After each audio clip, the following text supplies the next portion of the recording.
Halo, perkenalkan nama saya Esra Juniarta Situngkir dari kelas D dengan NIM 22704002.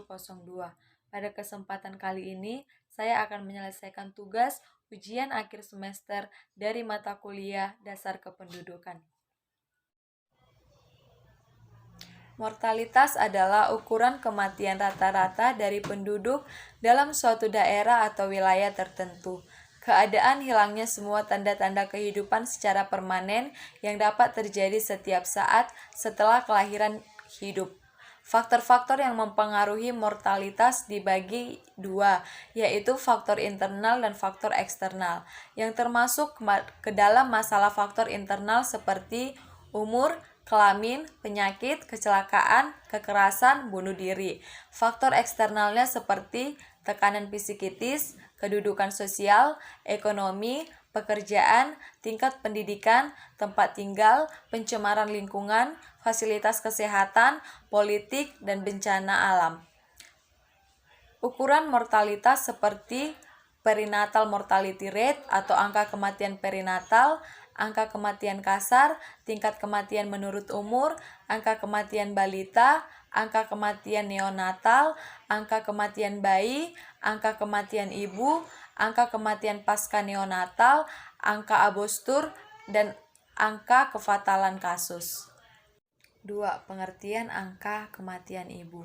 Angka kematian ibu atau AKI adalah banyaknya perempuan yang meninggal dari suatu penyebab kematian terkait dengan gangguan kehamilan atau penanganannya, atau tidak termasuk kecelakaan, bunuh diri, atau kasus insidentil selama kehamilan, melahirkan, dan dalam masa nifas atau 42 hari setelah melahirkan tanpa memperhitungkan lama.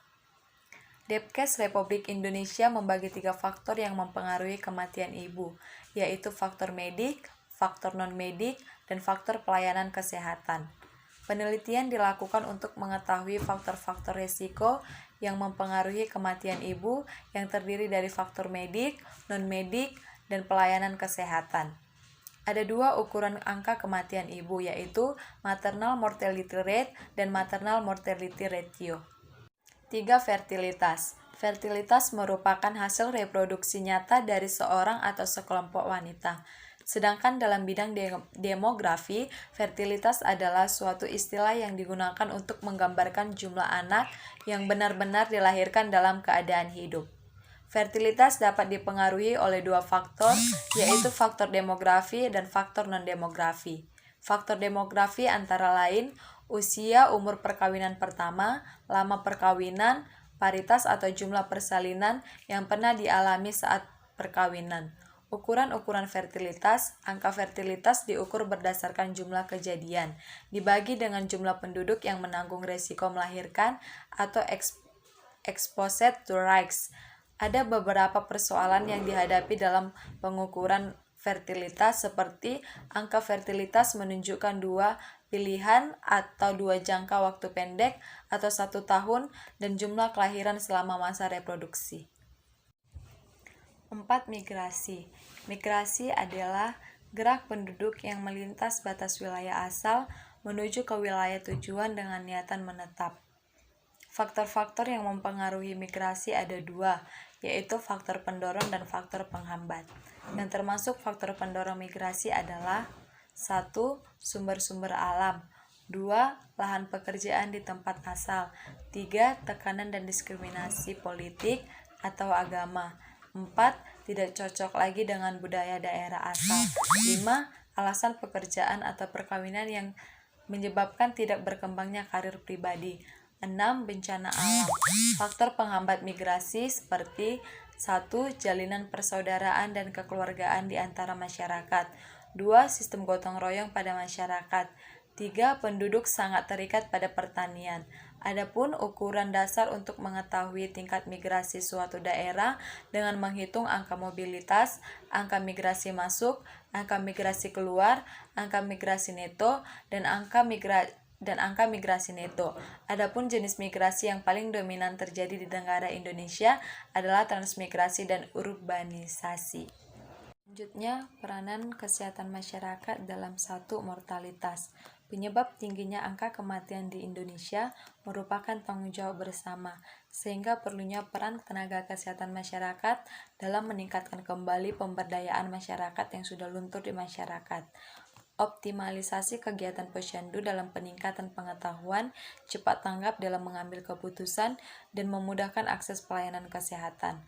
Dan kepemimpinan kesehatan masyarakat juga merupakan suatu peran yang harus dikembangkan oleh tenaga kesehatan masyarakat. 2. Angka kematian ibu. Penyebab tingginya angka kematian ibu di Indonesia merupakan tanggung jawab bersama, sehingga perlunya peran tenaga kesehatan masyarakat dalam meningkatkan kembali pemberdayaan masyarakat yang sudah luntur di masyarakat. Optimalisasi kegiatan posyandu dalam peningkatan pengetahuan, cepat tanggap dalam mengambil keputusan, dan memudahkan akses pelayanan kesehatan. 3. Fertilitas. Kesehatan masyarakat memiliki peran dalam memberikan arahan kepada masyarakat mengenai laju pertumbuhan penduduk. Jika tingkat fertilitas meningkat, maka akan menimbulkan akibat dalam bidang kesehatan. Untuk itu, sebagai tenaga kesehatan harus melakukan sosialisasi mengenai ini. 4. Migrasi. Dalam pembangunan kesehatan, tenaga kesehatan masyarakat merupakan bagian dari sumber daya manusia yang sangat penting perannya, guna meningkatkan kesadaran yang lebih tinggi pada pelayanan kesehatan yang bersifat promotif dan preventif. Untuk itu, perlu dipersiapkan tenaga yang terlatih di bidang promosi di kesehatan, termasuk pakar memahami sosiologi, antropologi, perilaku, ilmu penyuluhan, dan lain-lain. Di samping itu, tenaga kesehatan masyarakat juga dapat berperan di bidang kuratif dan rehabilitatif. Tenaga kesehatan masyarakat mempunyai peran strategis dalam mengubah perilaku masyarakat menjadi konduktif terhadap perilaku sehat dan bersih atau PHBS melalui promosi kesehatan.